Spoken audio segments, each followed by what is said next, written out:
နောက်နံပါတ်2အချက်အနေနဲ့တော့ energy data စနစ်တခုဖြစ်ပေါ်လာပုံလေးပါ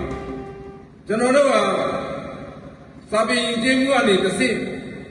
နိုင်ငံရေးလောကတွေကိုပြုလာတဲ့လူတွေဖြစ်ပါတယ်1992ခုနှစ်မှာနိုင်ငံတော်ရဲ့လူမှုရေးဥပဒေချက်၄00ခန်းကကျွန်တော်မြို့ကုန်ဇာတိကုန်မြင့်မားရေးနဲ့ကိုရိုးရတဲ့ထုံးသားစီလာတော့ခင်းခင်းဆောက်ရှောက်ရေးဆိုတဲ့အပိုက်လေးနဲ့အညီ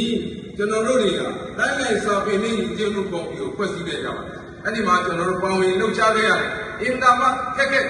လှုပ်ရှားခဲ့ရတာပါစာပေတည်ကြောင်းတွေစလာတဲ့အဲ့ဒီချိန်ကစရင်မှစာပေတည်ကြားပြီးမှနောက်ပိုင်း energy မှာနေ့တစ်ခုပဲစလုပ်လာတဲ့အဆင့်ကိုရောက်လာပါတယ်အဲ့ဒီတစ်ခုပဲတော့နောက်မီးလောင်ကြီးရွာကစလုပ်လာလိုက်တာဖြစ်ဒီနေ့ဆိုရင်တော့23ကြိမ်မြောက်ရှိခဲ့ပါပြီ22ကြိမ်မြောက်ကတော့ကျွန်တော်တို့လွယ်ပေါ်ကြီးရွာမှာနောက်ဆုံးပြုလုပ်နိုင်ကြတာဖြစ်ပါတယ်အဲ့ဒါပြီးမှ6နှစ်မြောက်မှာဒီနေ့တန်ခွင်ကြီးရွာမှာ23ကြိမ်မြောက်ကျင်းပနိုင်ကြတာဖြစ်ပါတယ်ဒါလည်းကျွန်တော်တို့အရင်ချစ်လူကြီးတွေဒုစားပါစားဆောင်ရွက်နိုင်ခဲ့လို့ကျွန်တော်တို့ဒီတိပွဲတော်ကိုဆက်တိုက်ကျင်းပလာကြတာဖြစ်ဒီနေ့ဆိုရင်တော့စီကာတက်တဲ့ရုံ